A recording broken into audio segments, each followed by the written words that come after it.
What is going on in America today?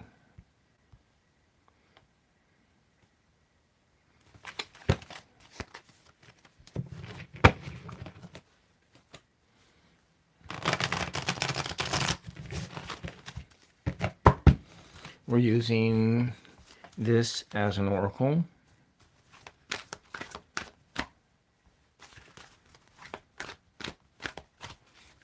Looks like the stream is just a tad bit pixelated. Hopefully it will clear up soon.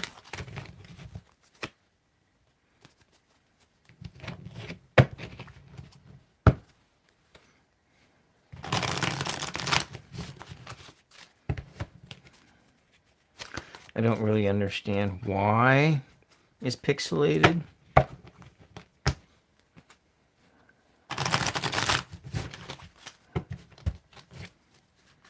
You can't read the question at all.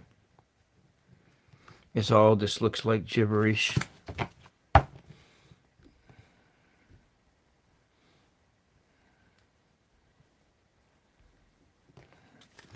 Maybe if I turn the Wi-Fi back on, it'll make a difference, but I am plugged into the Ethernet. But let's just see what it has to say. We're being gaslit. We are being fed some kind of a hallucination. We are led. There's a bunch of babies all around.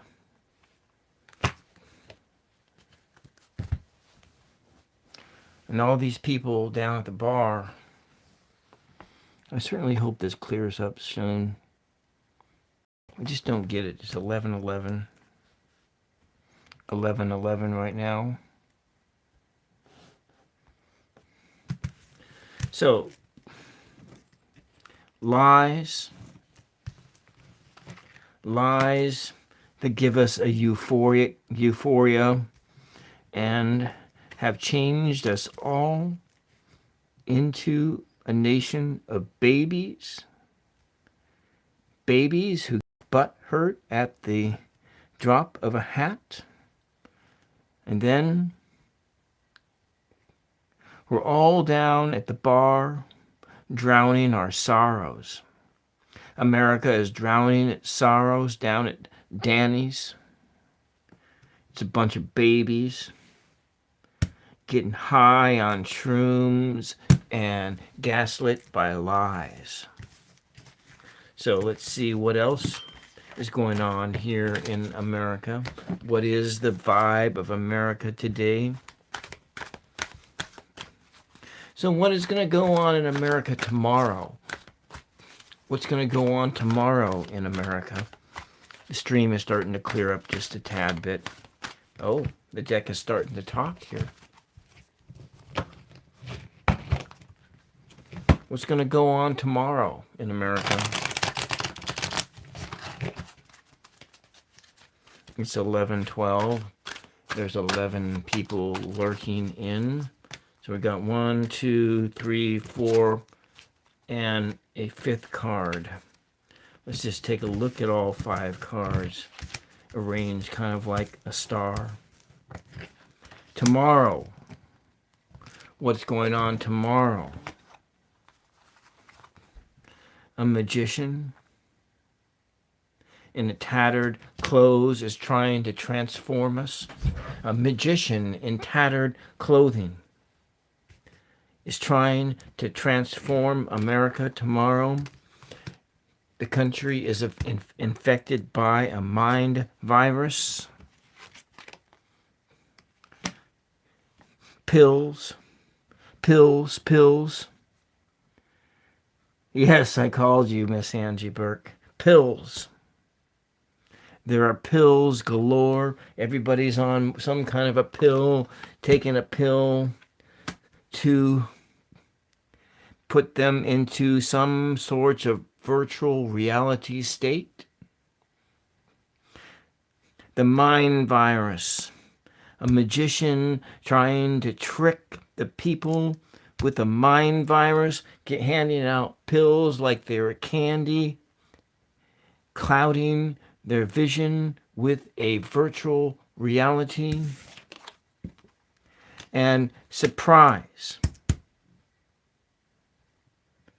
The surprise is that dynamite in the brain is about ready to blast off.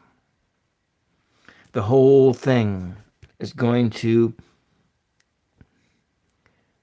implode.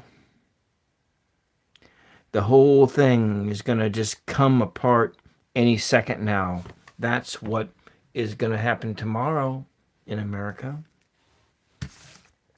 according to the Real Life Tarot. Let's take a look at, see what the other tarot has to say. What is going on in America today? What is going on in America today? A couple cards just popped out. Yep. It's going on in America. We have, let's see what we got. Welcome, Holland Kindle. A fresh breath of air is blowing through the country. We're moving from one place to another, but we're hoarded by setbacks and delays. The vision of America is lacking foresight. It's lacking. And because of self-serving people who are dissatisfied with this, with the now, and thus we are juggling. We are juggling between these different realities, between the dreams of a better tomorrow and the lack of foresight into the day. Let's take a look at the energy here of this energy here. We got up and down energy. We got 11, 12, 13, 19. So on one side, we have 10 for up. We got 9 and 3, 12. And for a down. So we're looking at, there is a new America emerging, but at present it is stymied by a lack of imagination. That's what's going on in America today. Does anybody have a question? Any question at all? Now, I guess what we can also do here is look at this same question with what's the vibe? The What's the Vibe Oracle.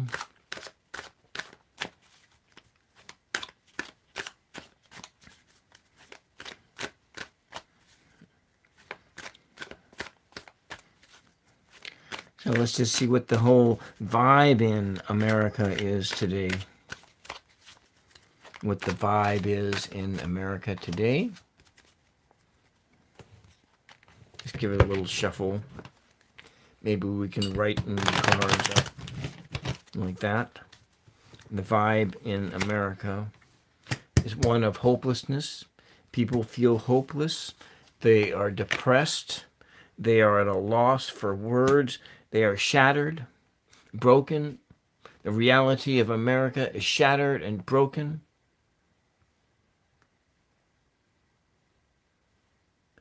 I have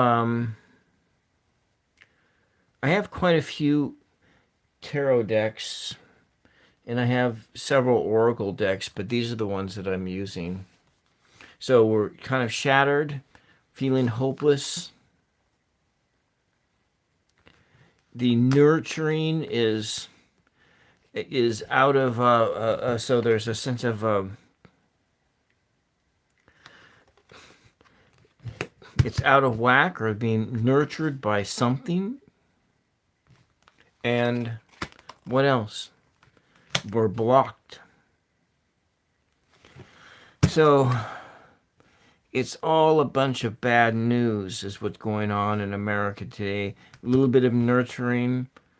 I don't know where the nurturing is coming from. Oh, did you like an oracle deck reading? I can do that for you. Um, it depends on what. This is like a Angie. This is. I'm treating this, the real life tarot, like a oracle deck. Now we were using this the last time when you said that I was channeling, and so that one. This is a. It's called What's the Vibe?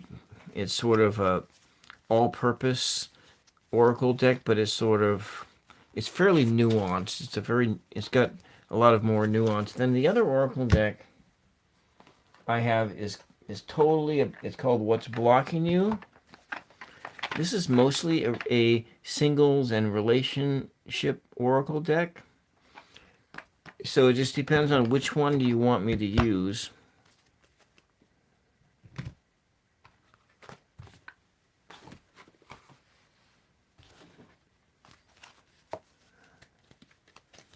So it's this one. This is the real life tarot. I can use this one. We did this one before. We have this one here or this one for an oracle reading.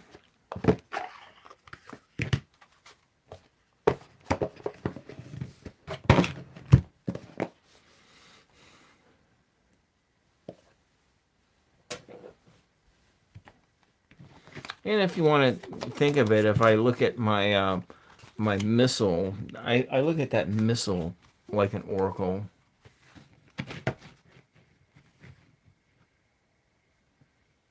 You want this one and this one? You want readings from both this one and that one? Okay. Which one do you want first? This one? Or do you want this one first? What I can do here is, with this one, we're going to just say, we're going to do upright cards only. Even though the cards are all mixed up. But if the... I mean, they're both upright decks, but sometimes...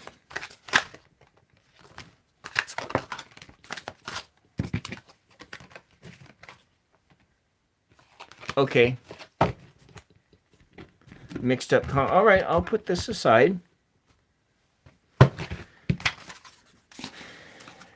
And what is... you want it all mixed up? You want me to run it with reversals too? If the reversals make sense. I mean, sometimes the reversals don't make sense to me.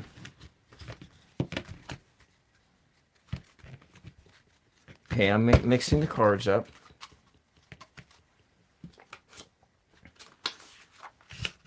And what is... do you have a question or do you just want a general?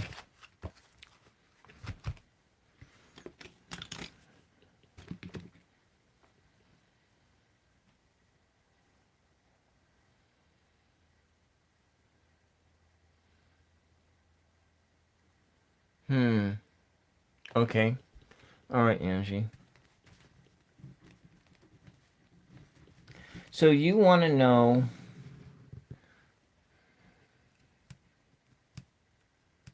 an ancestor, maternal ancestor. So you're asking for a...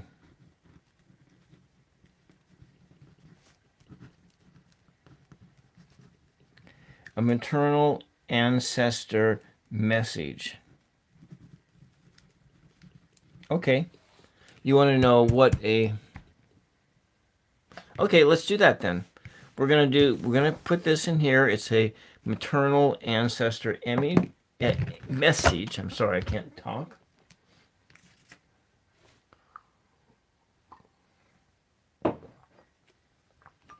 Let's start by clearing the air. Clear the spirits out of the air.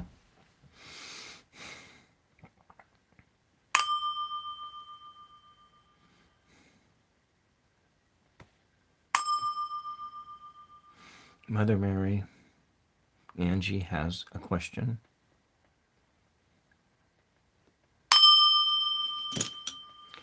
She wants to know if there's any messages from her maternal ancestors. Any messages from maternal ancestors?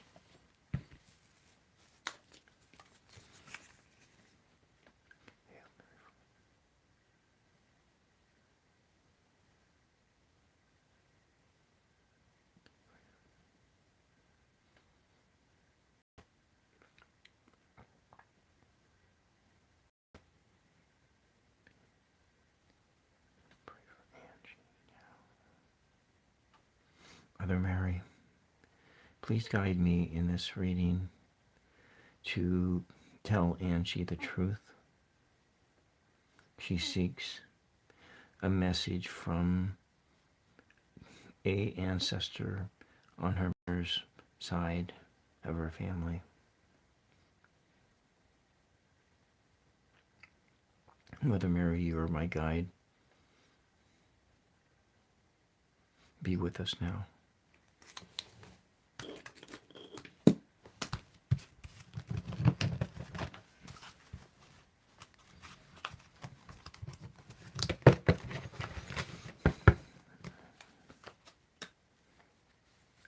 Good welcome, welcome to the November 17th. We are fine.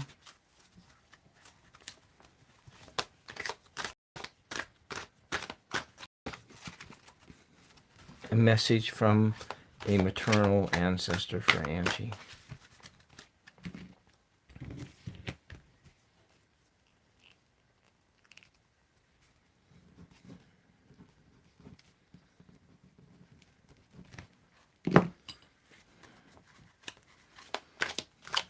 We are well, as can be.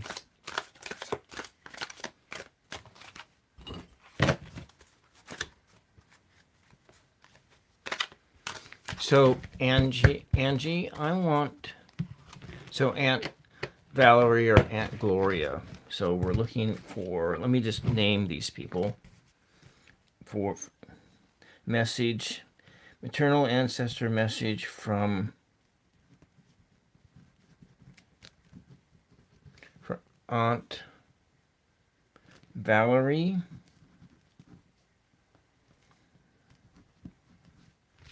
or Aunt Valerie or Gloria.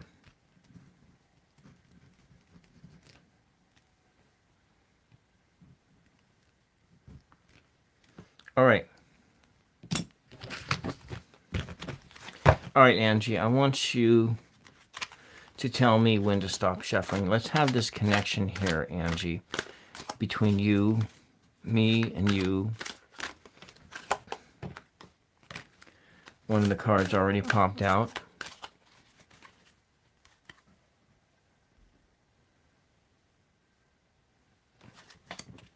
Okay. Let's just see what happens. I want you to tell me when to stop shuffling. Let us connect together here, Angie. Looks like some more cards are just popping out. So the cards are just popping out. So we're kind of speaking here. I don't know. Oh, you know, these cards just sort of popped out. So the kind of message we got here, I'm just going to run them upright.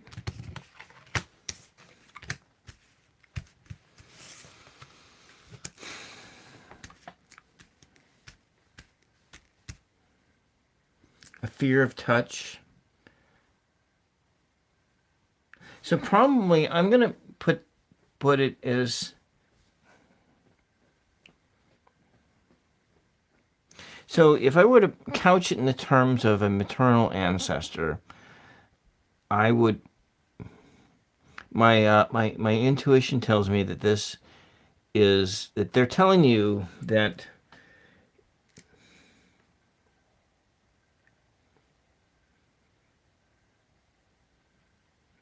You need to get over your fear of touch. You need to allow people to touch you, that touching you isn't going to hurt. And that you are, but in the same time, you're giving too much of your energy. That you need to have harmony, have balance. Harmony and balance.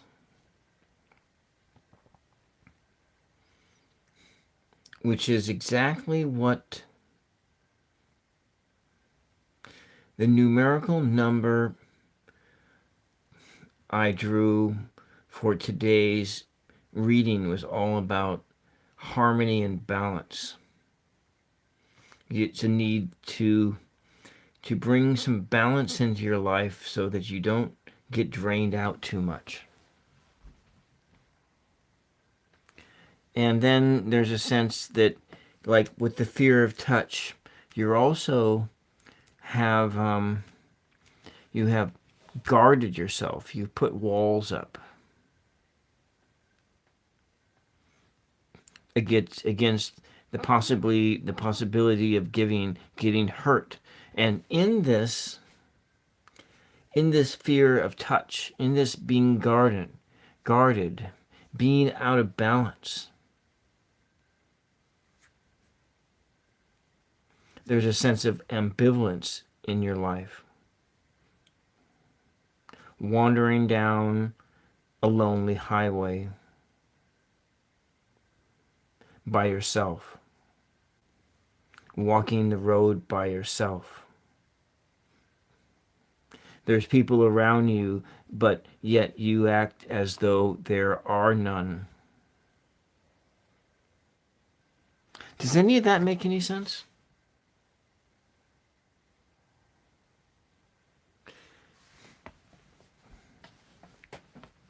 Let's see what the bottom card is. It's a sense of, overall, it's a sense of maybe you feel unlovable, but you are lovable.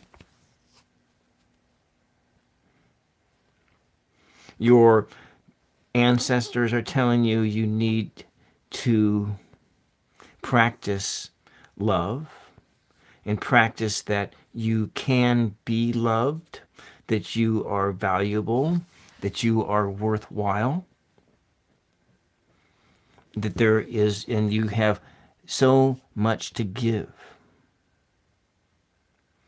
You have so much to give of yourself without giving too much. You know, there's a difference between giving yourself in love and giving too much of yourself. And trying to figure out what that difference is.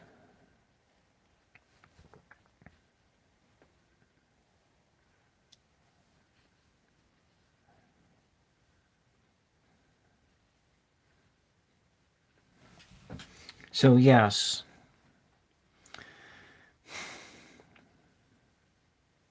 I want to get a page number for you, Angie. I need to get a page number, and we are going to just leave these cards here. I'm going to hold down this thing with my hand, and I'm going to get a page number for you.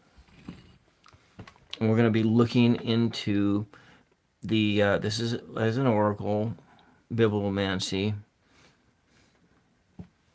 And let's just put this here. This is the center point. Oh, these cards are very slick. So I think we'll just move them off onto the side, because you remember that you matter. Let's just put them right over here. You can see that there, unlovable. And we're going to get a page number. It also is a number. Numbers that can be broken down into energy states. Okay, I'm going to hold this like this. So coming right down here, this is the point of the zero marker. I'm going to start on page 1, and we're going to get a 4-digit number, or it could be a 3-digit number.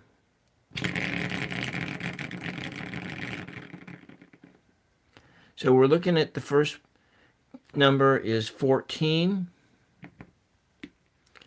14 in the second digit. Let me write that down.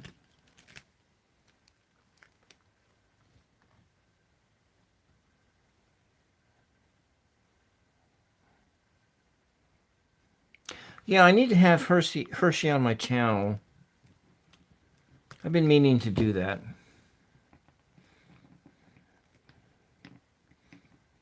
So we're looking at 14 is the first. That's 1, 4. Uh-oh, it jumped the tracks. And jumped the tracks again, giving it too much spin. I want to make sure it gets a good randomized number. This is a message from your ancestors. 1, 1, 4, 1.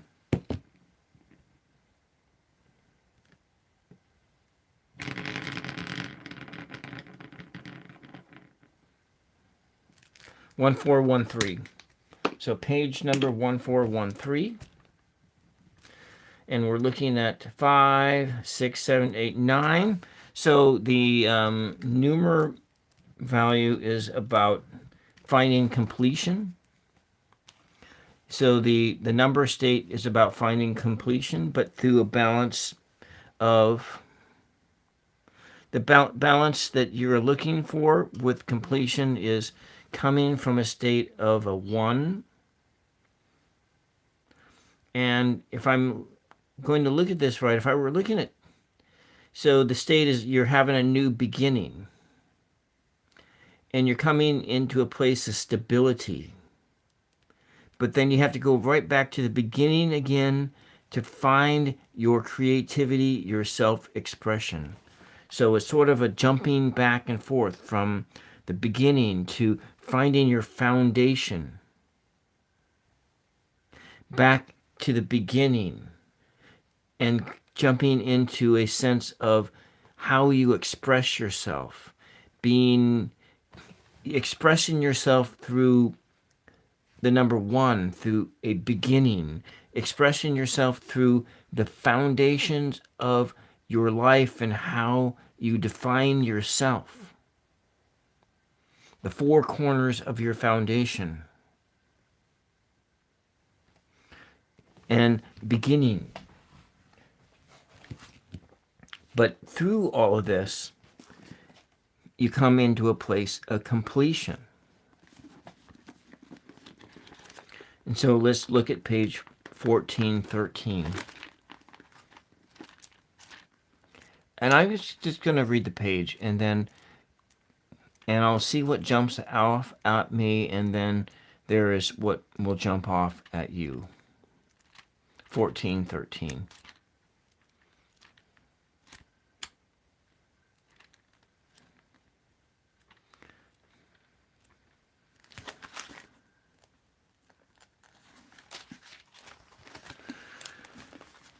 So, All Saints, November 1st. Look at that. Your ancestors. Remembering your ancestors. Remembering the saints that have come before you, the saints that have formed you.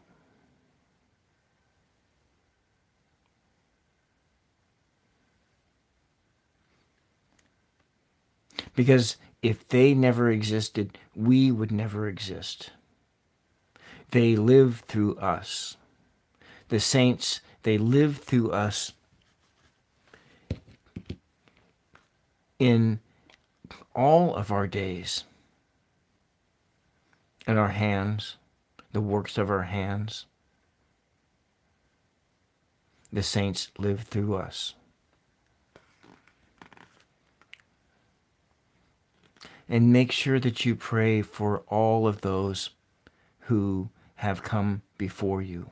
Let me just read this to you. This is of a solemn heart, being of solemnity, of being quiet, spending time in the quiet, spending time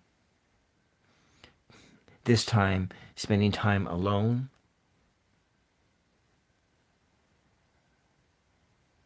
Saints, if you're Norwegian, yeah. So we are acquainted with the Negro spirit that goes, when the saints go marching in, I want to be in their number. The song reflects popular piety, but it is to the point, so blah, blah, blah. Okay. So we're just looking at heroes, and what I get out of this is going through your past, your fathers, your mothers, your grandparents, those who have come before you, any stories that there are, and remembering those people.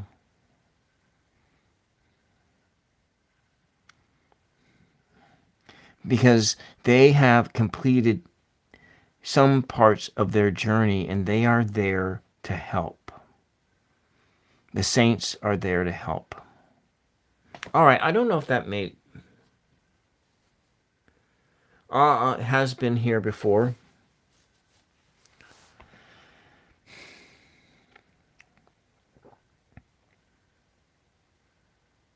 So let's go take a look at another deck.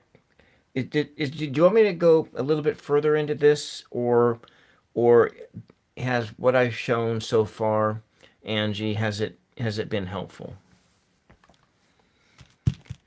Remember the number 9, but parts of the number 9 of that of ending one journey and beginning another one.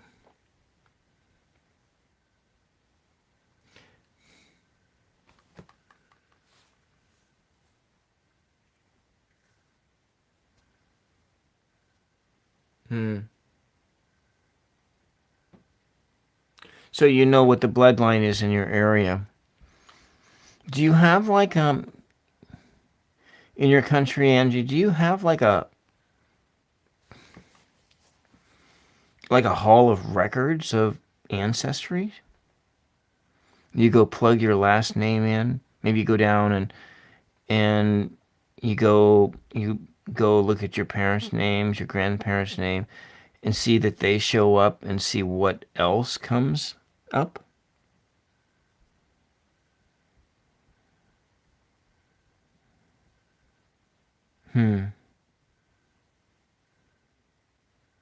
Okay. All right. Oh.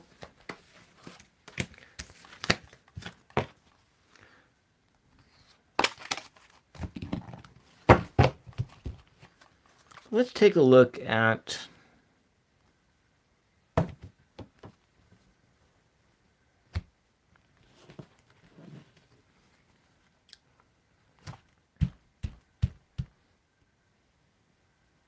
yes. Let's take a look at that. We're going to take a look at this one. These cards are really slick. I'm going to put them in their box so they don't get run away.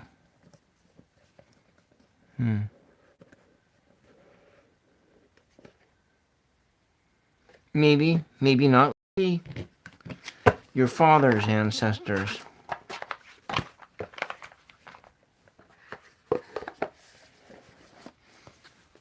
Did I tell you that my father's people are all Swedes?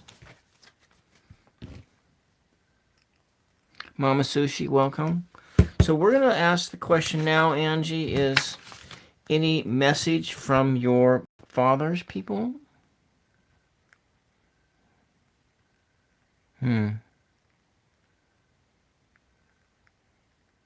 So I suggest that you do journaling for that, Angie, to look at sacred animals and so forth. So a message from fathers, ancestors. We're looking from the real life tarot. Some kind of a message.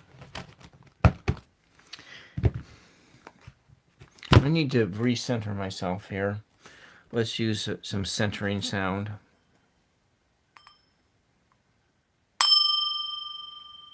Mother Mary.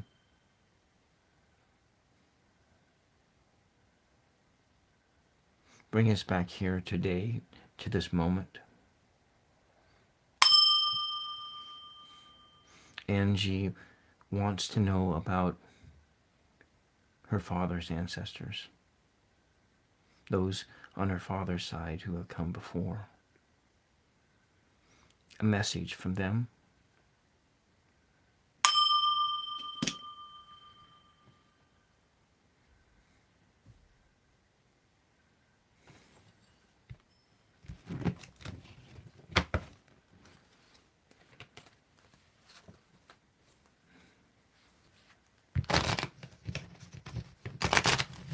Welcome, Mama Sushi.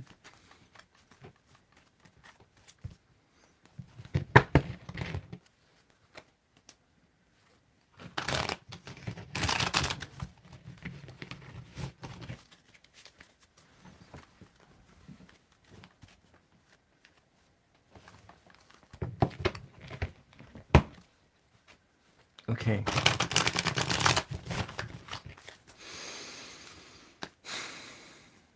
A message from Angie's paternal ancestors. A message from Angie's paternal ancestors. They are watching over you always, encouraging you, praying for you, loving you.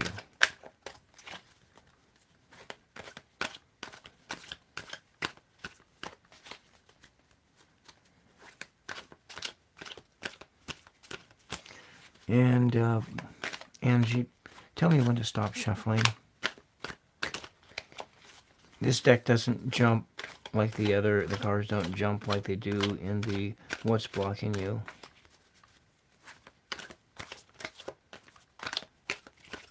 Okay. Let's do 5 cards.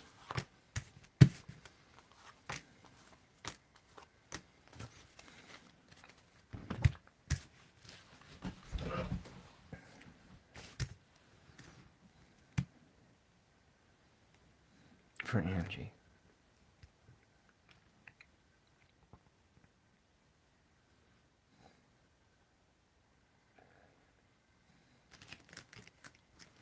Well, let's start over here.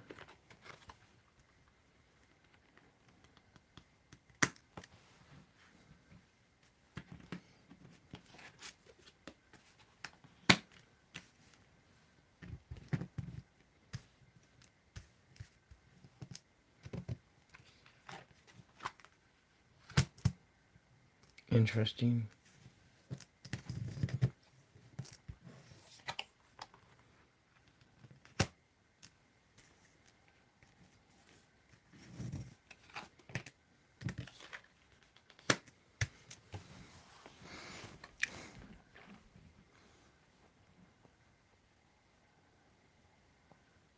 The first thing I see here is that you need to work on your house. The house, which is your body, your mind, your soul. You need to work on that. That it's in a bad state. To spiff up the outside, to clean up the walls. Clean the walls, the floors. Clean up your house. And to stop running around chasing after every dollar blowing in the wind. And there's a sense of fidgeting, being too fidgety. All this stuff is making you sick. And cracking away that you need to also to work on your sense of humor and laugh more. Laugh more at the things that you have zero control over.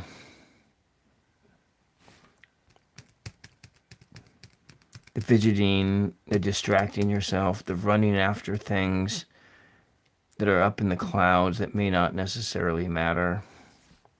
To get your foundation, your house in order. So this is your dad. To get your house in order, have a sense of humor, laugh more. Stop fidgeting around and stop chasing after every stray Tom, Dick, and Harry thing out in the clouds. Just to get your house in order, have more focus, laugh more. Otherwise, you're just going to make yourself sick.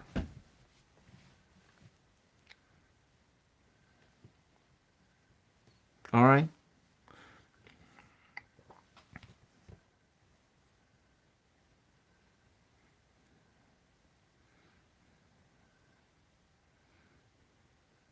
Huh. I see. Interesting. My house is not in order either, Angie. I have to clean my house. I have to get better at house cleaning. Though I did like a thorough mopping the other night. I need to declutter my house. And I especially need to declutter this space that I'm in right now so I can use it differently. I've been meaning to do that for a while, so though this is not necessarily a message for me, but this is a message for lots of different people. Anyways, is that our person still here? Did she have a question? Or is she just popping in?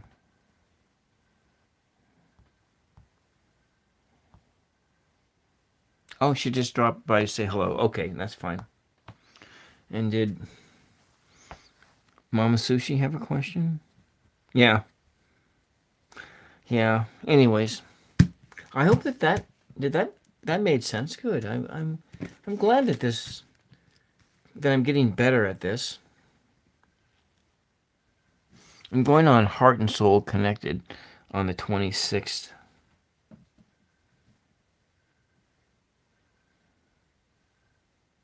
Oh. Well, I read back on the messages. Her phone was dying. She just popped in to say hello.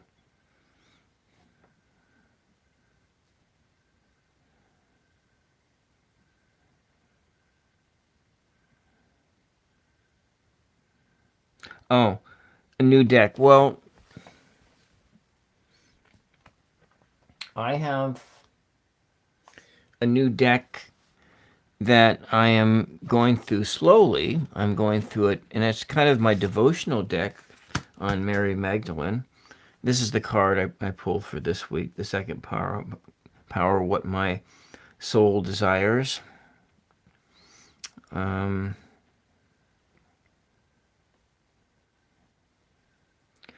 So I'm going to be a guest on Heart and Soul Connected on the 26th of this month. I think at 4 o'clock Pacific time, because she's in the Seattle area. And she has like 30,000 subs on her channel. And just had 1 million views. Yeah, supposedly anyway. I haven't been on anyone else's channel for a while. It's been since last spring. The last time I was on somebody else's channel. And yeah.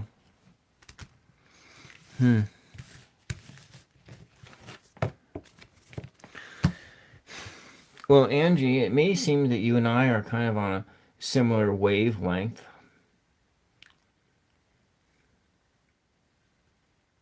Maybe, my strong Scandinavian roots, my father.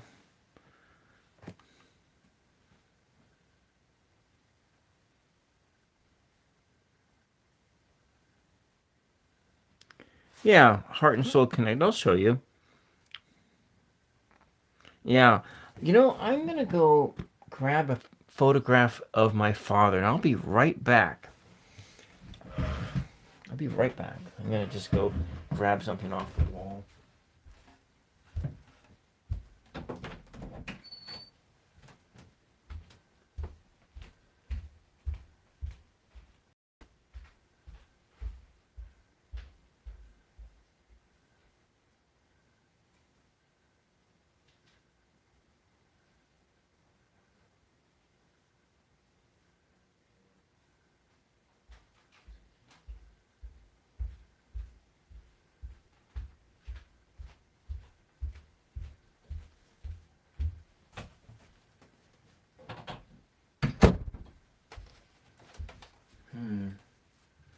So, this is my father when he was a kid.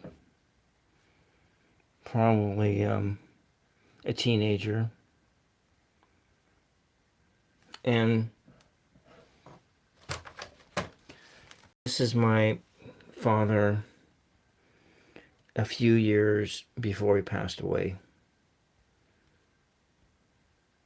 So, I look a lot like my dad. He was doing a walkathon here.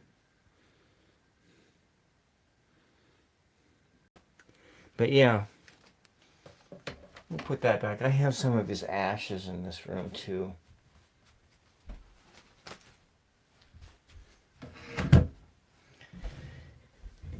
His last name was his. Hold on a second. I'll be right back.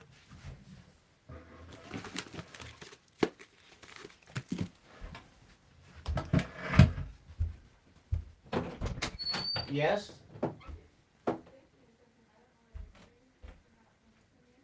Yes, I'm right in the middle of something. What's going on?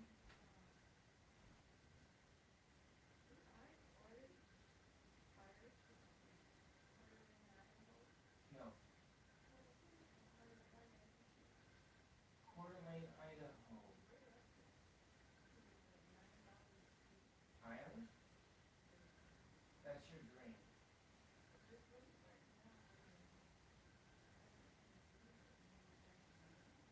You had a dream that's about Coeur d'Alene, Idaho?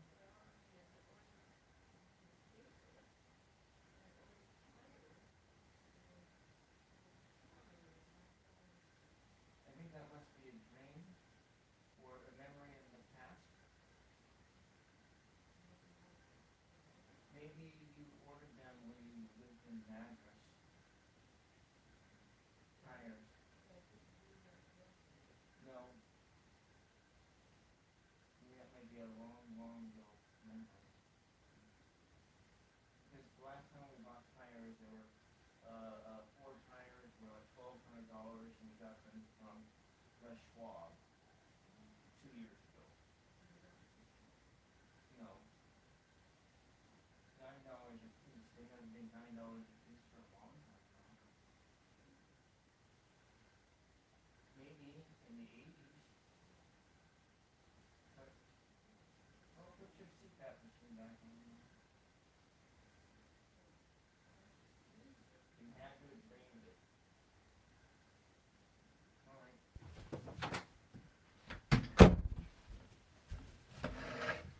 right.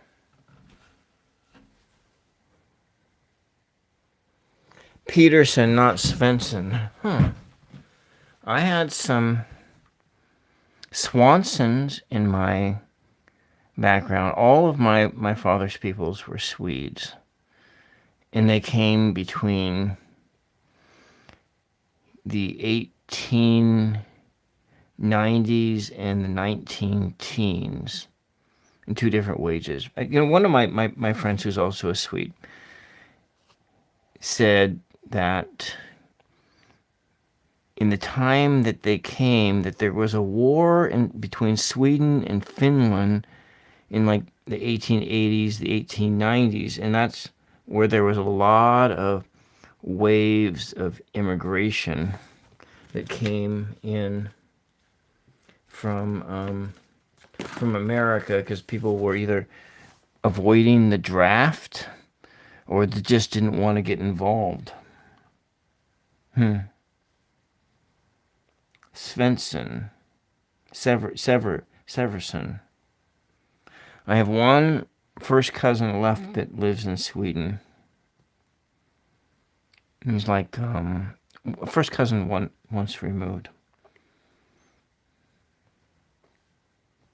But yeah. So you want me to go pull out another deck and we can go look at it? Why don't we do that? I'm going to pull.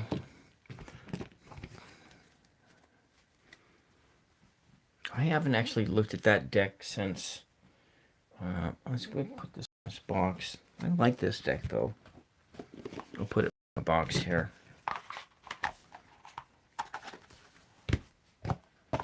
Real Life Tarot. This one is my well. This one seems to be my favorite tarot. You know what? This one is extremely colorful, but you want to do oracle decks. Let's do oracle decks. I have another oracle deck that I have not used but it's like a bad news deck. I don't want to use any of those over there. Let's just go into this drawer.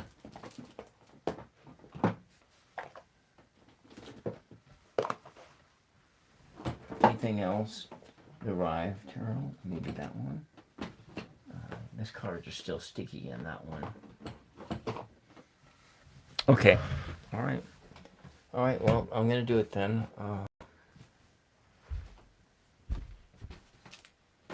Get your house in order.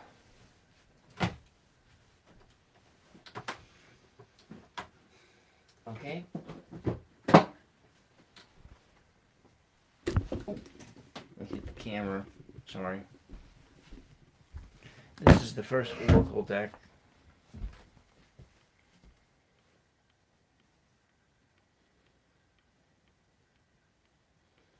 Oh, okay. This is the other oracle deck I have. Shadow Man. And there's another one. I don't like it.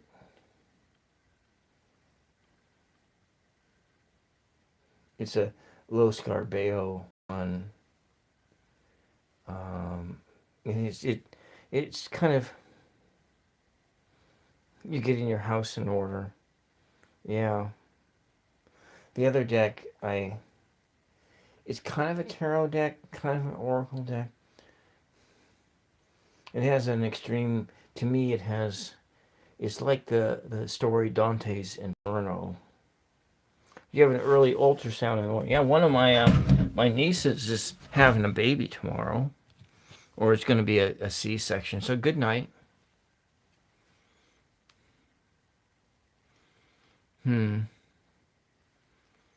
Oh, you moved into it. Okay. Yeah. She was down in Texas for her first child because she only has like half a uterus. They had to,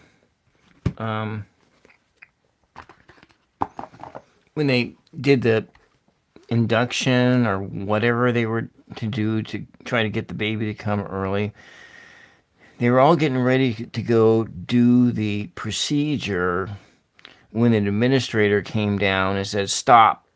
They didn't know if it was even legal for them to do what they could do. So they had to wait and get a judge to approve it. So this was like on a Friday, and then they had to and she was miserable, and they had to wait. I think it was like till the following Tuesday when a judge approved the approved the to have that procedure so she could have her baby. But that's Texas, right? All right, you're here. You gotta. So I haven't actually read with this Oracle deck before. I've read it with myself. I think it's a Hay House deck. I think this is the only. No, I have another Hay House deck.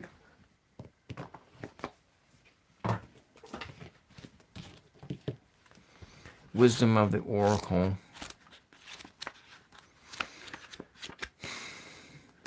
It tells the truth. It's a truth-telling thing. It has some nice pictures and things, and it tells me that my house is not in order. And it's true, my house isn't in order. My physical house isn't in order, and I got so much work to do.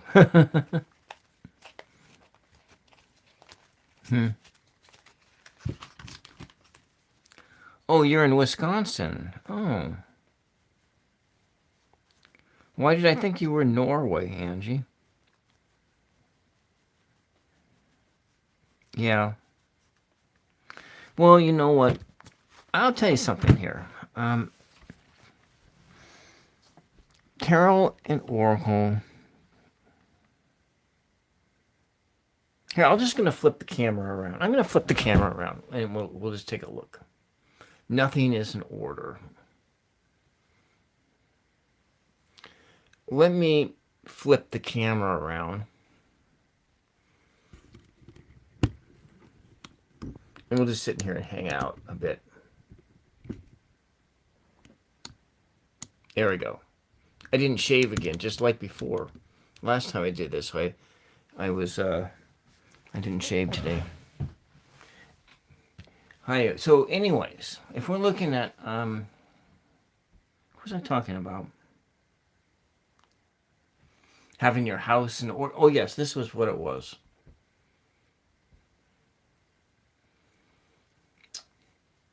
That tarot, much of what tarot tells people, and scripture and religious mythologies tell people when they give spiritual guidance, most people don't listen to a word the cards say. Huh. Yeah. Yeah, my father, I clean house just like my father does, which was not at all. And, but nevertheless, it's easy to live in your clutter. And it's so hard to pare things down. And so I guess that makes a really good spiritual exercise to pare things down in your house. But I kind of think about this a lot, about how when we're seeking guidance, how often we just completely ignore the guidance. And that's what makes Christianity so attractive, is the whole saved by grace kind of a thing. Used to be the meticulous one, but your hands and your eyes didn't work any longer together. Okay, so you have carpal tunnel, yeah. She would get back to creativity, yeah. Yeah, so that's kind of like maybe I can frame this up a little bit differently here. There we go. Framed up a bit better so it doesn't show how fat I am. Get my house. I gotta get my body in order because of the blood sugar issues. Huh? Yeah. Needles, mouth. Oh, well, yeah. So, yeah.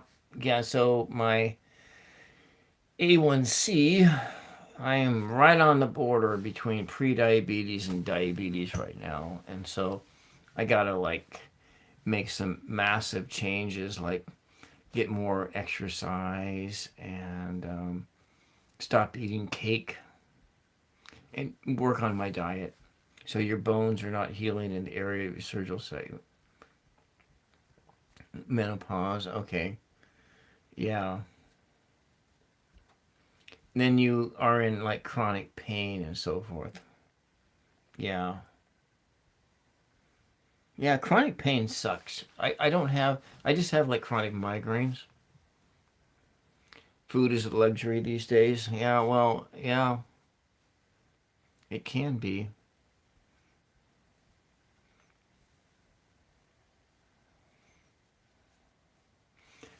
Hmm. Okay. And you got neuropathy in your feet. Yeah. No income. So where are you from? Where are you coming from? What are you tuning in from? Are you tuning in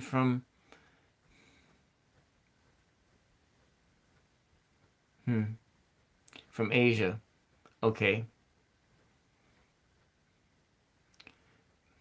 So what do you do for your pain, Angie? Do you like take pills for that or like a regimen of like Tylenol and I'm not it's not any of my business. I mean, my sister has chronic pain and getting pain under control is really difficult. Second surgery and you're still struggling. And that's the problem is a lot of times those surgeries just don't work. My father had chronic back pain from work and everything else and he didn't sleep more than 3 or 4 hours a night.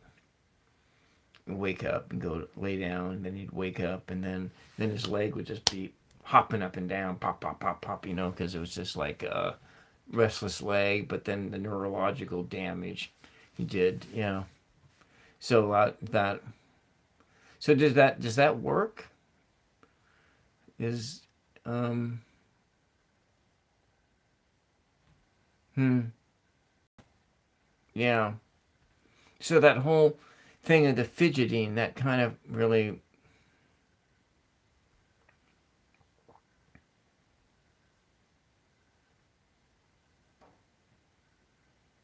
oh oh well that if it works it works. I mean um I see. Yeah, I tried one everyday migraine medicine and was with Topamax, but it didn't work. And then they want to put me on Depakote, but I was like, no, that's gonna make me diabetic because everybody I knew who went on Depakote like gained 100 pounds. Yeah. Oh, I know, because our medical system is really it really sucks. Yeah. Lethal seizures. That sounds terrible. Oh, so that means you definitely don't drive anymore. That's hmm. Yeah.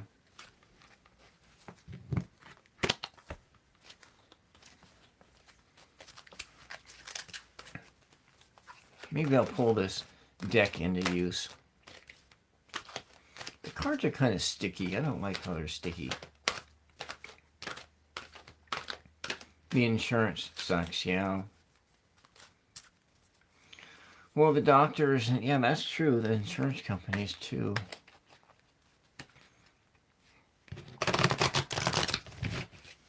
Hmm.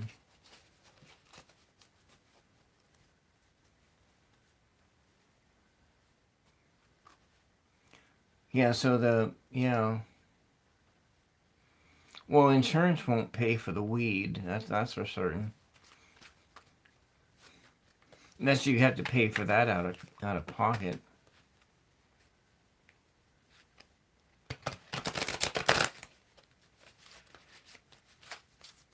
Hmm. Huh.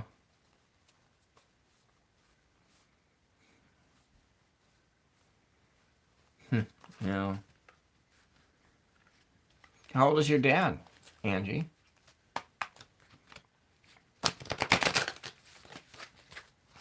So, are you like in the Philippines? Or are you in um? You're probably not in China. Are you like South Korea, Philippines? That's none of your business. So you're near China. I see.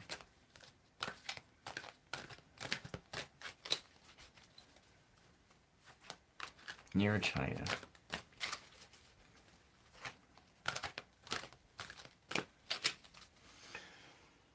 Oh,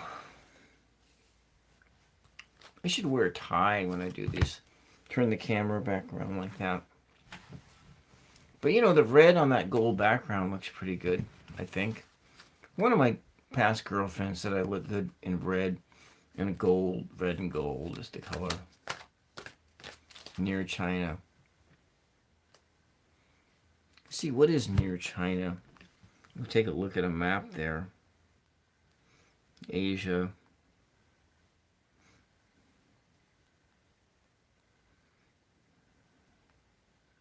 Map. Of course, Asia is a big. So you're not in India, are you? Well, there's a lot of China, I know, and China's huge, and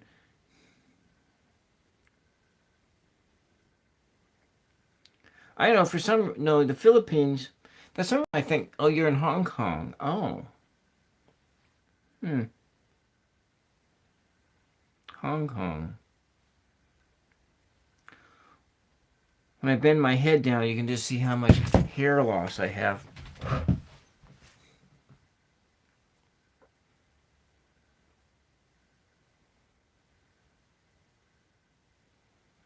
Mm-hmm. Yeah. Well, when I was living up in Seattle, I volunteered for an organization called St. Vince de Paul um, and so one of the fellows that I met up in Seattle through the Catholic Church, his he had a dual cit his one of his he had dual citizenship between the United States and Britain, but he grew up in Hong Kong because one of his parents was like an ambassador to I think it was an ambassador between like Hong Kong and Britain in one spot, and you gained another. Yeah. Well, you know what? I got a lot of hair on my back, uh, but you know, yes, Hong Kong was a British colony. Yeah, I knew that. Yeah. Hmm. There's so many places I like to see, but I don't like airplanes, so I'll never see them. Yeah, it was under British ruling.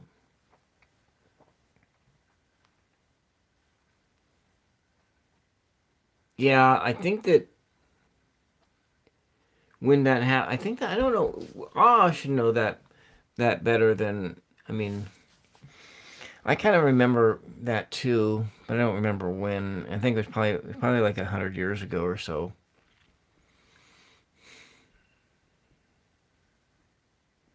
Yeah, too many planes. One of the things it's not the crashes I don't like. It's the fact that you're packed in really tight. You can't get up and move around.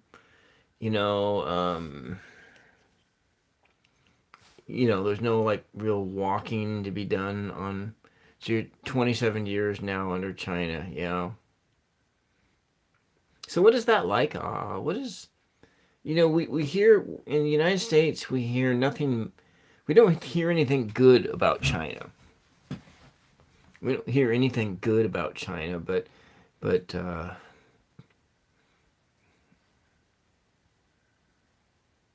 yeah, yeah. It's kind of the with the planes. It's about being in that tight space. So if I ever went to Asia, yeah, yeah, I know you can't really talk about it. I get it, I get it, and yeah, you're not leaving Wisconsin. I like travel. I like to travel by train. My dream vacation, one of I have a couple dream vacations, but one of my dream vacations is to uh, take an Amtrak across the United States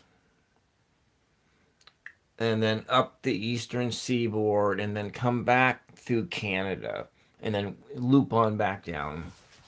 But to have a sleeper car, to not sit in the regular seats, but to have a sleeper car so you can lay down to go to sleep and do that. And that would be my dream vacation is to do that.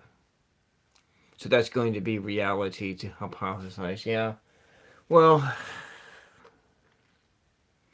you know, but when it's hard. I mean, as far as is concerned, we don't get any in the United States. It's really hard.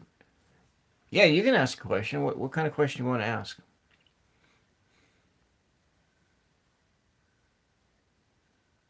Mm-hmm. I'm open for questions. I gotta remember to shave the next time so that I don't look like some gruff old man when I go turn the camera around to do this. Yeah, I guess we can do this deck if you want to do this deck. Um, I won't. Hmm, okay, 222. Any deck will do. All right, 222. Any deck will do. All right. I'm gonna turn the camera back down and I don't want you to see my clutter in here. Let's take a look.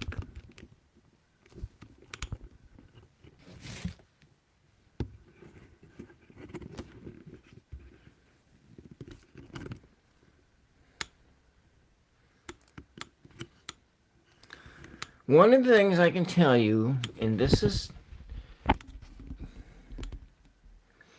important for all of us. When it comes to other people who don't communicate what's going on,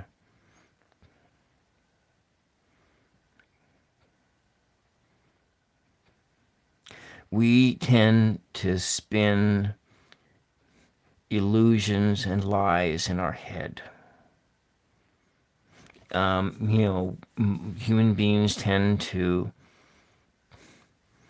go towards the worst possible outcome in any of these situations. And what sits at the heart of all of this is that you do not know why this happened. And maybe even if you ask, you still may never know why. Now that's when I'm so you're taking care of your dad for the longest time. And it was in your heart.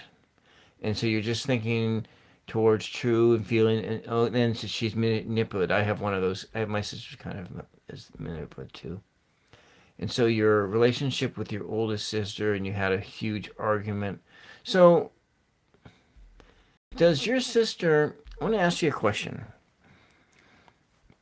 Your sister is a manipulator. Does she take responsibility for her actions, or does she scapegoat her problems onto somebody else? That's my first question I have for you. Excuses. So she gives you excuses and she doesn't take responsibility for her own actions unless it's under great duress. Now, okay, my question is this. Does your sister like drama? Is she attracted to chaos and drama? So, like, for instance, everything is going great. Things are peaceful in your household, and you got things good. And then the next thing you know, there's like this big outburst, some big drama that happens. Scapegoat to you. So she scapes. You're the scapegoat. She blames everything on you for all of her problems. So does she also? Is she also addicted to chaos?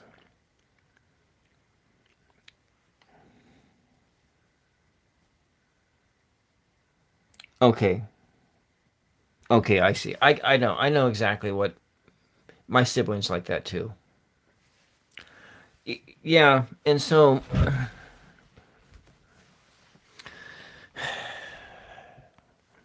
this person, your sister,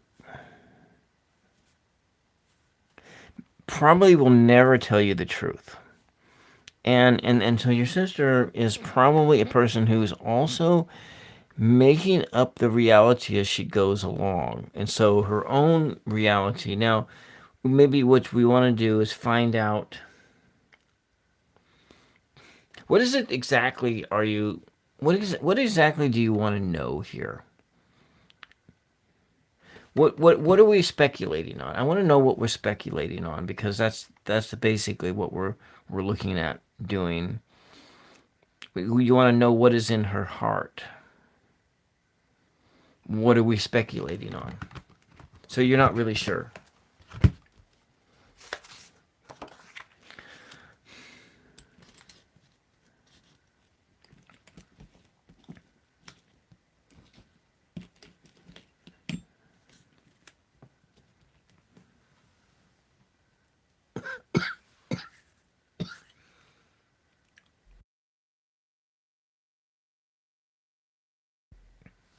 Okay, we're going to clear the air and we're going to see what we can find out.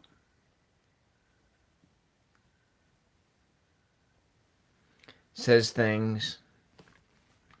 So this is for Am I pronouncing your name right? Is this a hard A sound or a soft A sound?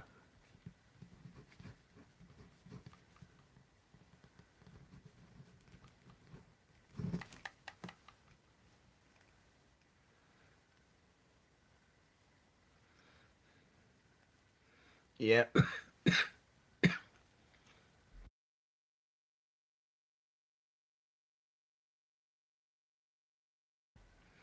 Well, your sister may not be capable of seeing anything. Does your sister have any empathy? Does she exhibit signs of empathy for others? Or is it like a false empathy?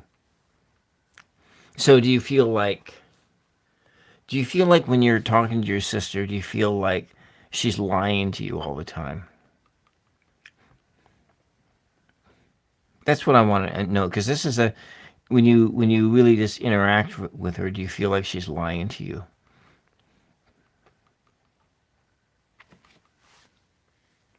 So you feel great. She says she has empathy, and you feel some great resentment. Yeah. Well, everybody has some sense of empathy, but how does she treat animals like cats and dogs? How does she treat them? How does she treat other people? Does she show respect to other people but not to you? She doesn't like animals. Does she have a sense of humor? Does your sister have a sense of humor? Can you like, if you like say something to her in a joking manner, does it go right over her head? And does she like think you're being hypercritical of her or something like that? So she sometimes has a sense of humor. So does she have a sense of humor that is on her terms but not on your terms? Or so you're normally not that close.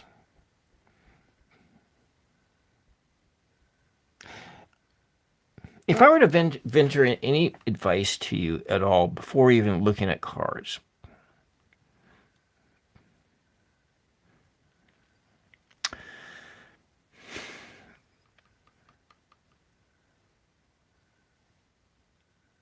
when she has that angry outburst, does she attack you directly, attack your ego? And so like when they had that fight, was it like she was hitting you with that anger? Did that anger just come at you like she's very childlike, very critical? And so I think that my advice, without even looking at cards or anything, my advice to you is you really got to ignore her when she comes up with this behavior. You got to like kind of ignore, she's family, and you can't like, you can cut family off, but I don't know. I don't know that it's all wise to cut family off, but unless they are so absolutely toxic that it's disrupting your yeah, because you needed her help. Yeah. So the thing is you need her help because you need her help with your dad.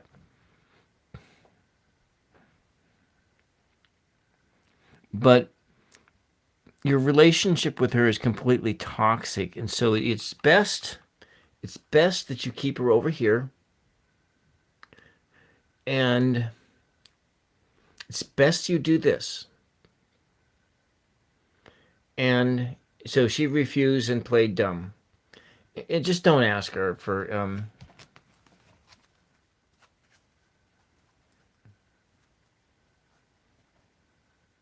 yeah. Yeah, just keep her like this.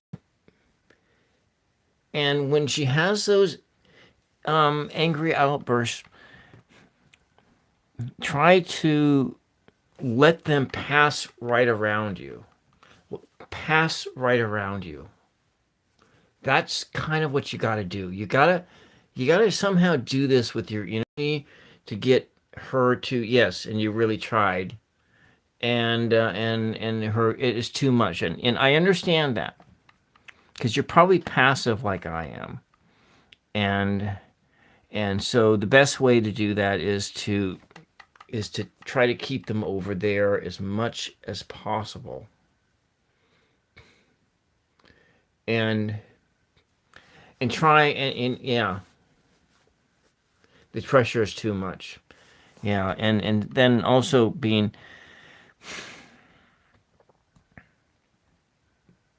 so wait, let's just see.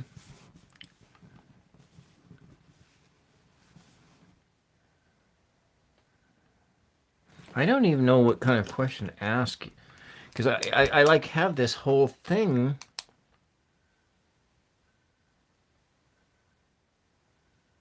Why don't we do a general? How about we just do, it's more of a general thing. And what does spirit want you to know about your family? What does spirit, Spirit, whatever spirit means to you, what does spirit want you to know about your family? But if I were to give one more piece of Okay, the situation complex. So here's, I'm going to give you, before we do this, do you have access to going to like a counselor or something like that? Okay, all right, all right. It's a very complex. We're just going to ask what does spirit, and when I look at spirit,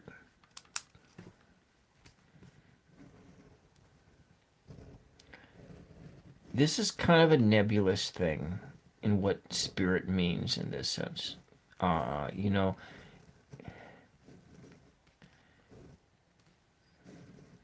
spirit, spirit in this sense, I'm going to say, is a projection of your own unconscious mind.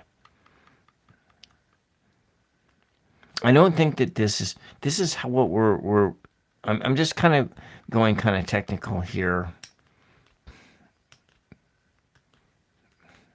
We're looking at this realm. We're not looking at the other realm because we really don't know what goes on in the other realm. We're just looking at this realm. We're looking at right now. We're going to look at right now. And I'm going to clear the air. We're going to we're bringing our consciousness right to this moment. And I want you to connect up with me. I want you to reach your mind out. You know what I look like. Reach your mind out and connect up to me.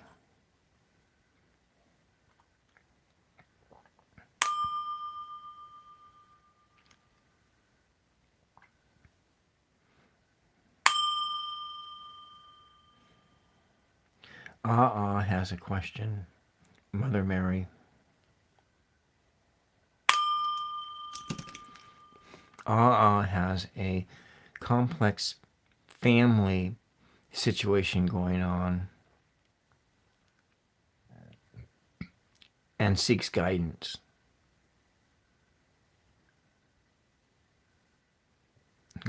Seeks guidance.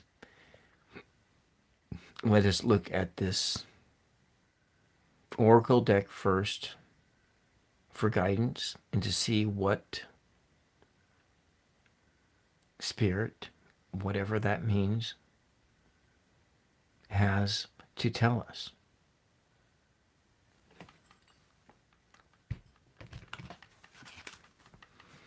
So,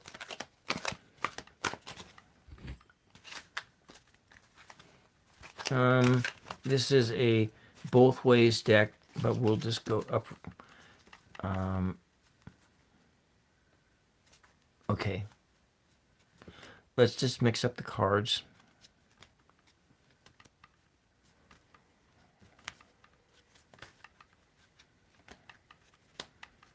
And then I'm going to have to dive into the manual for this one. I actually haven't used this one in like 2 years. But we're doing Oracle decks tonight, for the most part.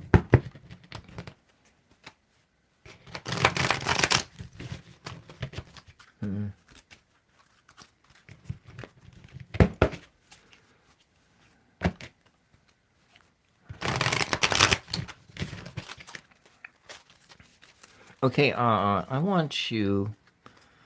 I need to center I need to center myself out here.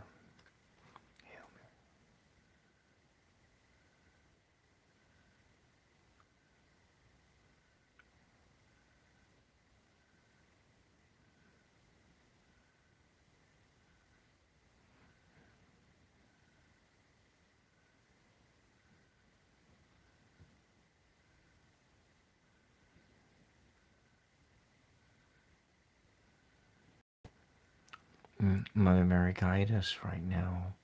Guide us to the truth.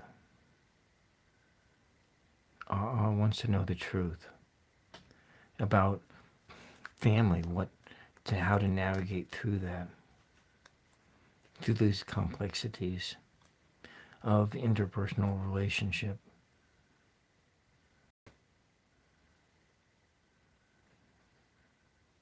Show us the truth, Mother Mary. So I'm going to ask you to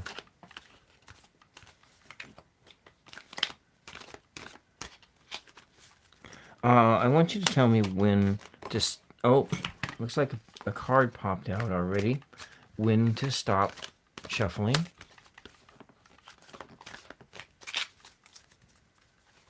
Tell me when to stop shuffling, please. We'll just kind of get a few cards out and see what happens. One card already popped. Oh, there we go. Let's just see what it has to say.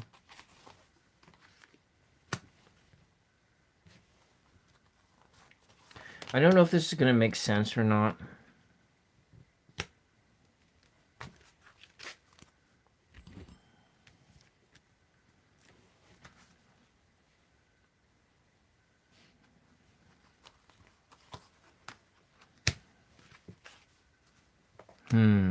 Interesting.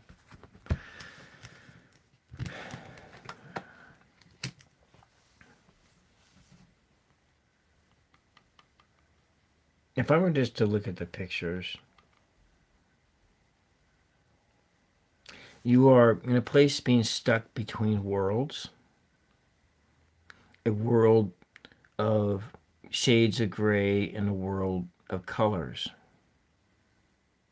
A world of expression. I'm just reading the images on the cards. We're not going to go into the, we could go into the guidebook, but let's just see what it says. And then we have this sense of a loyal heart. So in your case, I'm thinking this is speaking to you, that you are a loyal person. And when you get confronted with these energies that are out of balance, it brings you into a place to where you're out of sorts.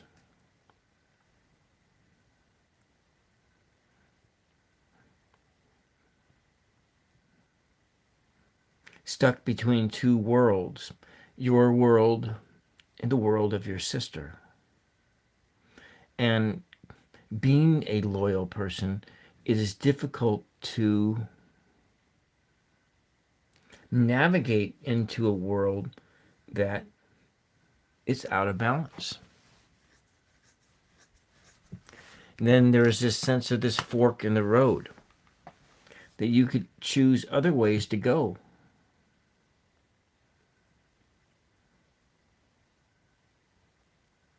Choose a different path. Stay on the path you're on, or choose a different path, a different way of coping. Let's just take a look at the numbers, what all these numbers are together. We have 4. So we're looking at a foundational issue. We'll look at those numbers. We're going to line those numbers up.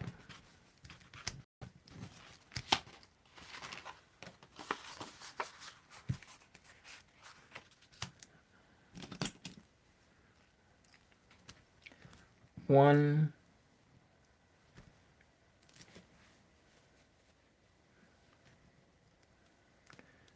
4, 3, 8. 1, 4, 3, 8.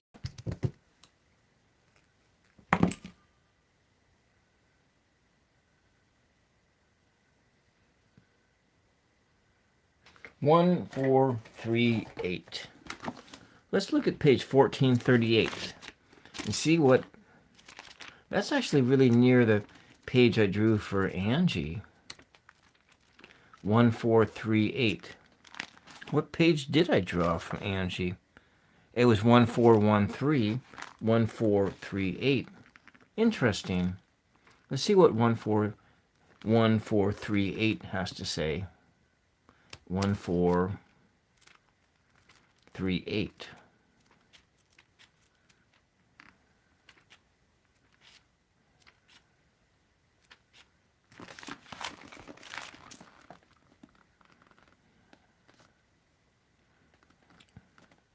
Okay, let me read the whole page to you. This is, so half my belongings, Lord, to the poor.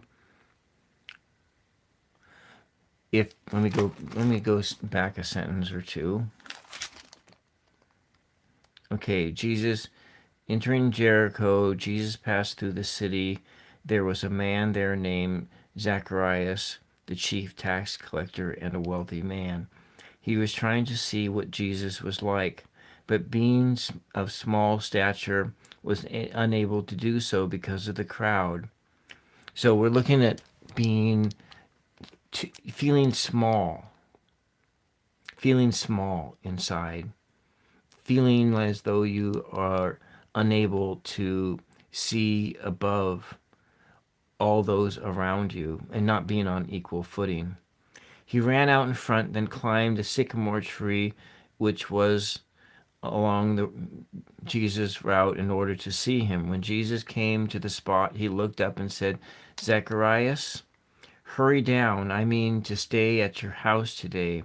He quickly descended and welcomed him with delight.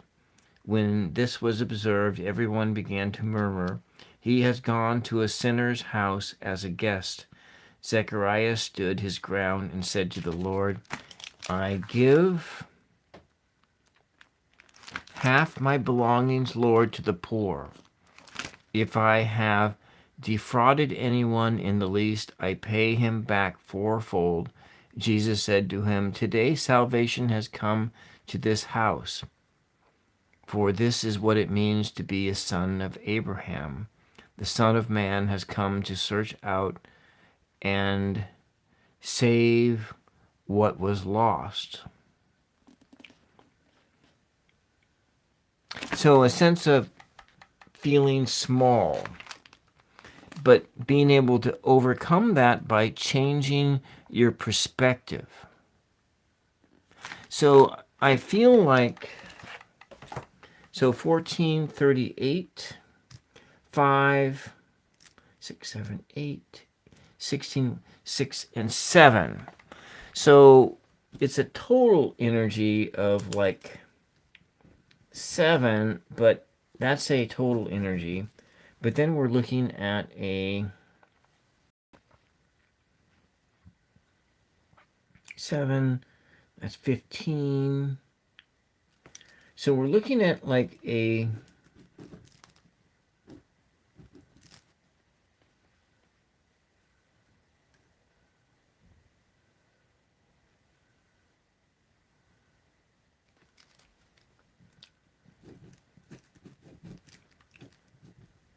it's number 6, 1 and 6 plus 7.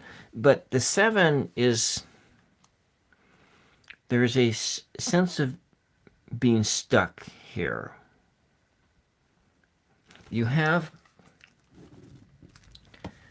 the harmony, which is with harmony and peace and love, which is which is there, but there's a sense of being stuck, and you're a life path 7 too. And you keep going back to square one, and you can't get beyond this point, being kind of stuck, because it's an out of balance.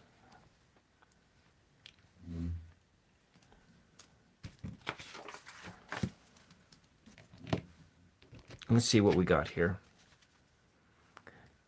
Well,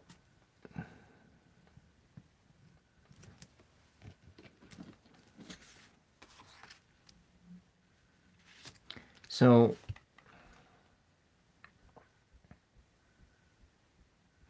not done at square one, and so as a solution, I'll be right back.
Okay, I'm back.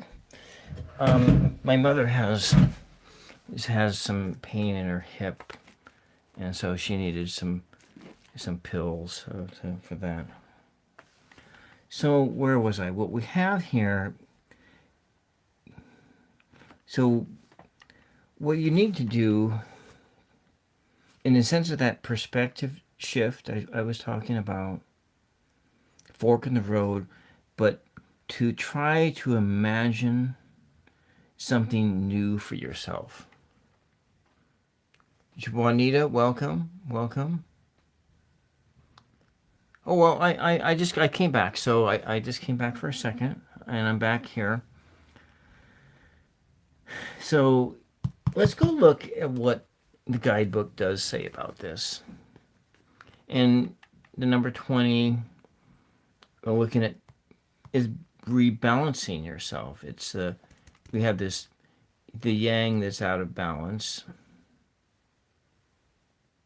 yin yang out of balance, but there's a sense of two-ness, of balance, of duality, zero, infinite possibilities.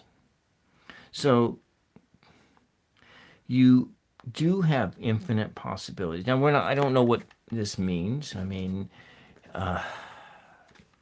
as far as your interpersonal relationships are concerned, because that's what this whole question is all about, interpersonal relationships.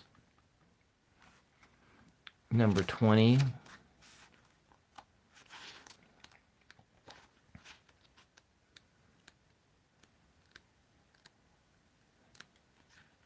So imagine. So the oracle's message is, who do you want to be? What do you need to believe in order to have the life you want? You are gifted with the power to imagine. If you can dream it, you can create it. This is the time when your imagination is the key to manifesting the life you desire. Spend time daydreaming, fashioning a vision board to help you see your goals, or meditating. Allow the power of your creativity to deliver messages, to deliver images of what feeds your soul. Then allow your feelings to mingle with your inspirations and imagine these things being real right now. Then repeat. What you imagine will become your belief, and soon you will see things come to pass in the outer world as if by magic. So you daydream. So you need to spend time imagining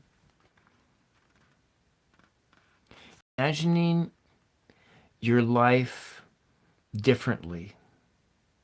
So, like, for instance, when I first talked about doing this, but imagine yourself like this, and when those attacks come at you, anger attacks, whatever, imagine them flowing right around you. So, like, maybe you imagine those angry outbursts directed at you, and then in the next breath, you visualize them passing right around you, and you remain this spear of energy, undetoured, calm, and at peace.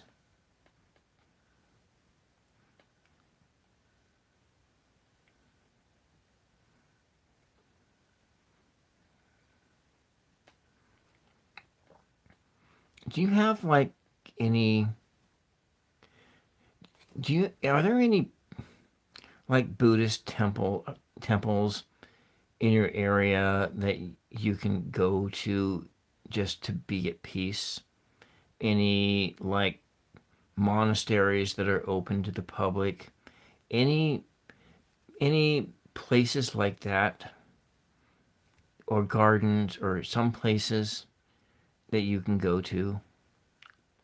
So are there any like Buddhist meditations that are open to the public that you can go to as well, and that you can go and learn how to do that? Maybe if there's even like fellowship afterwards with the people who go.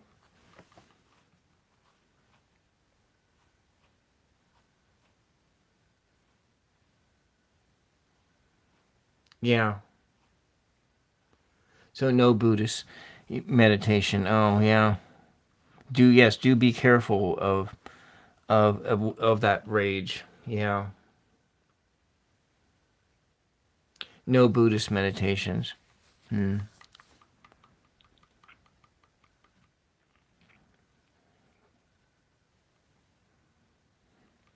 That would be nice if there were, because you could learn a lot by meditating with others in community. That would be okay, it's very political. Yeah. Yeah, that's something that you could really learn a lot by by being in community with others who are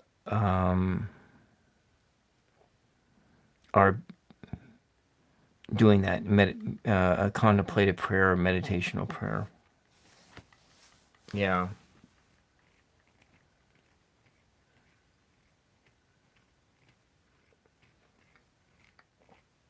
So she often calls you. So this number 7 is about contemplation.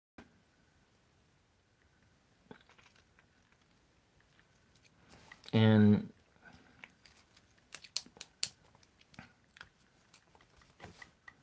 it almost seems like what keeps on coming in my mind is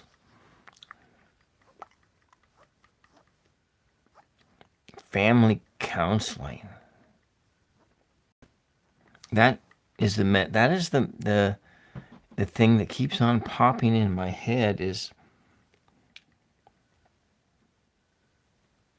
that people mistreat her. Yeah, yeah.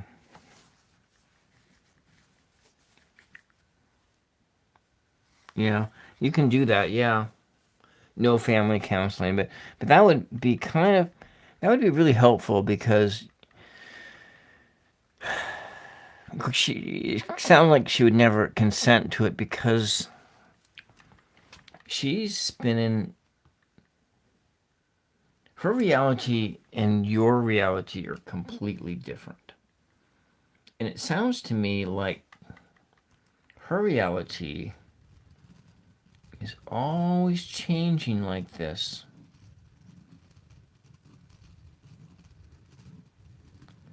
It's all over the place, kind of like a cloud. Wherever she's at, this is the truth for her. But for you, it looks like this. It looks like chaos, a massive chaos. And you can't keep your head straight.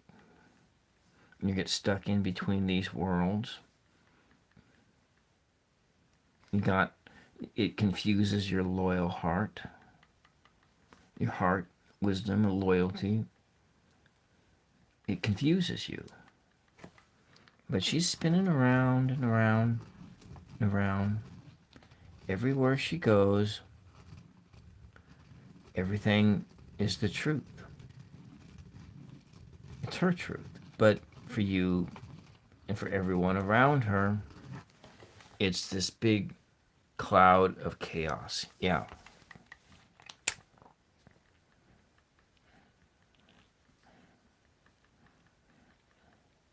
And so how do you deal with that?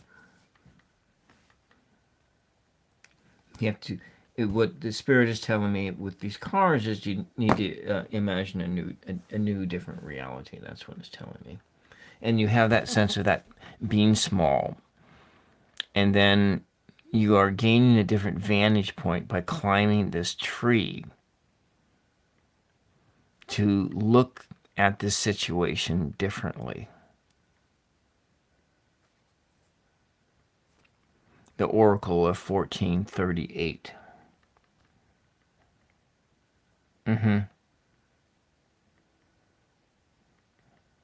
Well, the thing is, you're never going to pin this person down.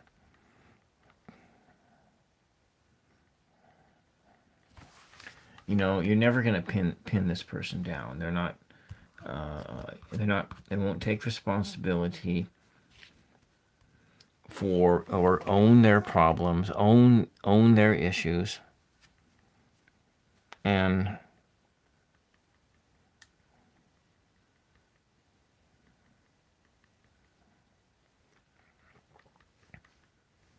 yeah.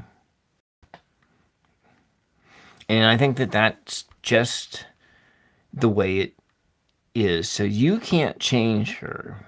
You can only change how you react to her. And that's it. That's all I can say. Because I can, if I were to tell it, when I was younger, I had a temper problem, but I did a whole lot of like work to let that go. And some of the things was I was also bullied, and I did a lot of forgiveness work. That's in certain things, but anyways, nevertheless, that doesn't. Yeah.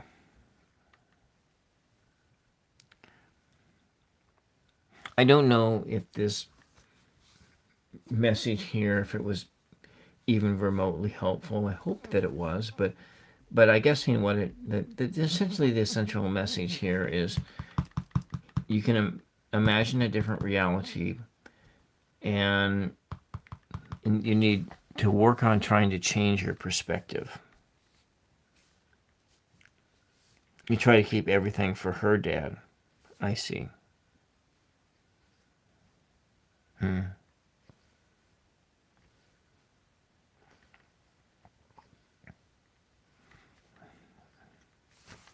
So yeah.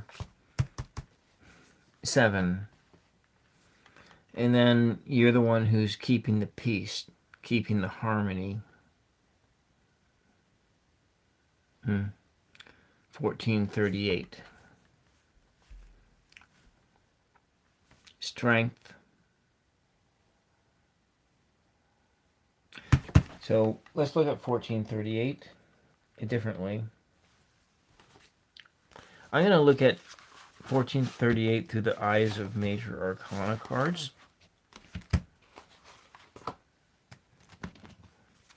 And then I'm going to have to call it a night here because it's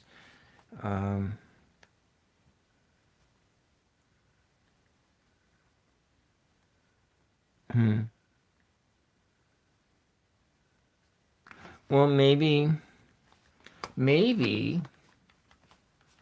your dad is attached to you because you're the one who is taking the best care of your dad. Maybe he'd never admit it, but you're there. You're the one who's there. You're the one who has the loyal heart. So we're looking at 1438 in terms of the Major Arcana coming through here.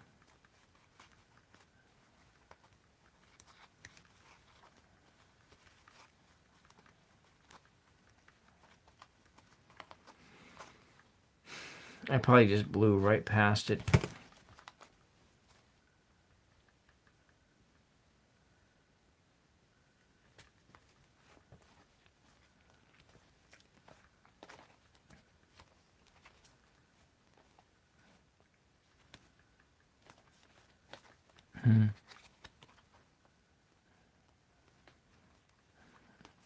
And so, with the tree and the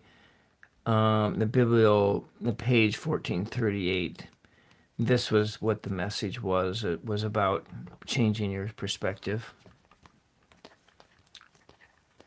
1438. So the one card is the magician, kind of a sneakiness. But here, strength.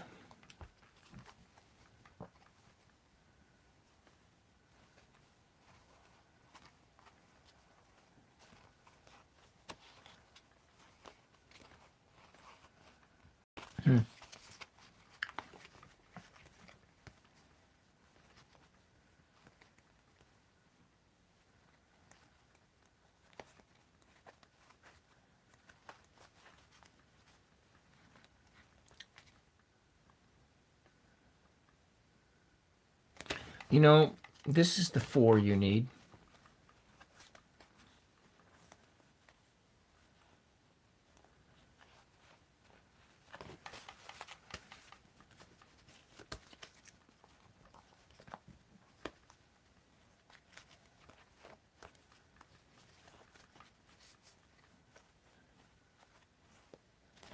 This is the 1 you need. 1, 4, 3.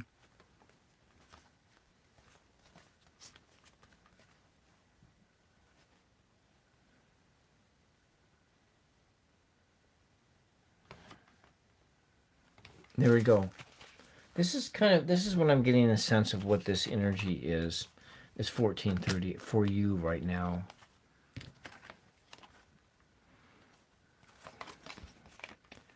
One, 4, 3, 8.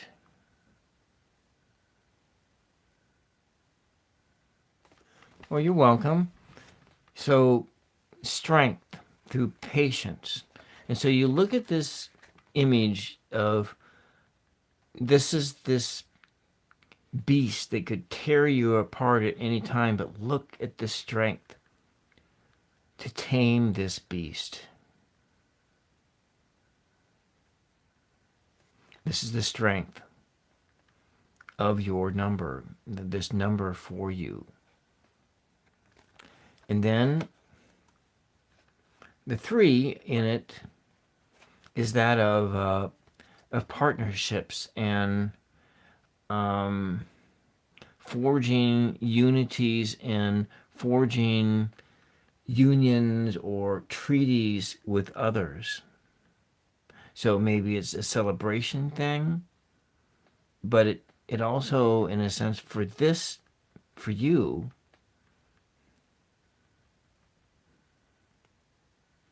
sometimes creating this unity comes through being diplomatic in your relationships. Now, then the other energy here, the 4, it is resting. Now, these swords represent your anxieties. These things that could destroy you. But you keep them, yeah. So, but you keep them away from you. You're at peace. And you see this is you are resting at peace, and these things that could destroy you are just away. And so then there's this other image here. This is you, small, but you become big because of this sense of this holiness that exists within you, that is granting you that strength, granting you that blessing to remain calm under threats. And then the 1, and this is your cup. And this cup is overflowing with this love energy. Coming down from the sky is a dove carrying this body of divinity that fills your cup up and allows you to have that strength,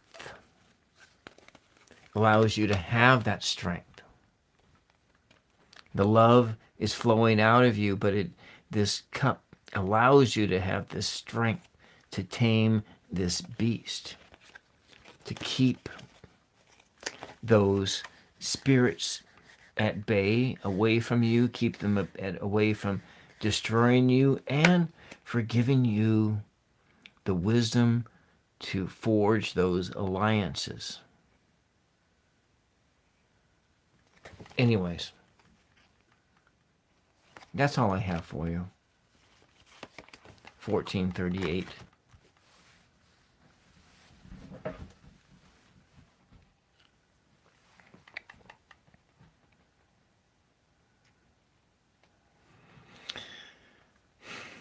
Thank you for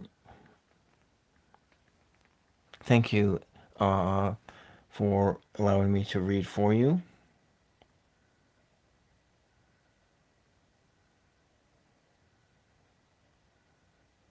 You're welcome. Elias Das, welcome.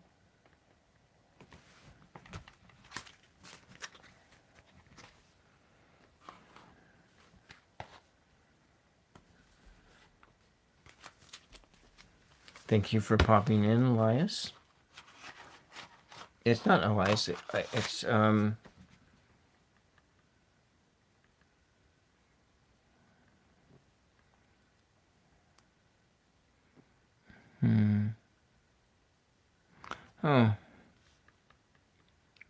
You have an empty channel.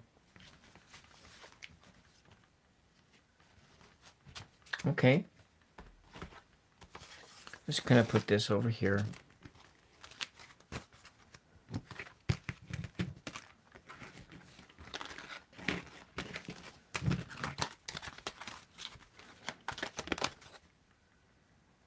Come to the edge. Oh, some people just have channels where they don't do videos. They're just their YouTube channels.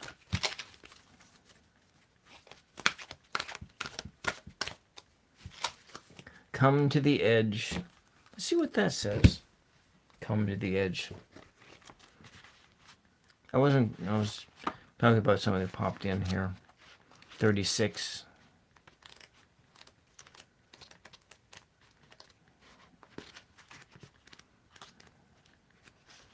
$39, $37, $36. Coming to the edge, courage, taking a leap of faith, overcoming fear, and accepting the risks. So facing the unknown is the only choice you really have right now if you want to progress. It's okay to be afraid.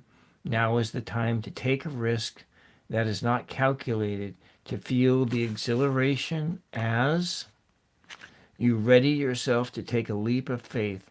Spirit is present, so let go of fear. You are called to express your true self. Listen to your heart and soul, not your head. Come to the edge and discover that you can fly. You must step into the unfamiliar so that you may find your miracles. Soul desires.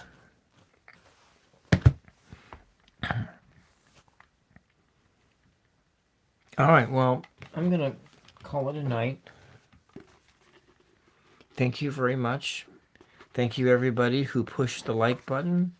And if anybody new popped in and they pushed the sub button, thank you for that too.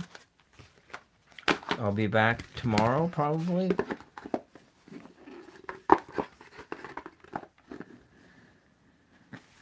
To do another reading. Probably tomorrow evening around the same time. Anyways, that's all I got for you. And thank you, Angie. You're welcome. And all the rest, thank you for being here. And we'll see all y'all the next time. Bye-bye. And thank you for the love and the hearts and everything flowing up on the side.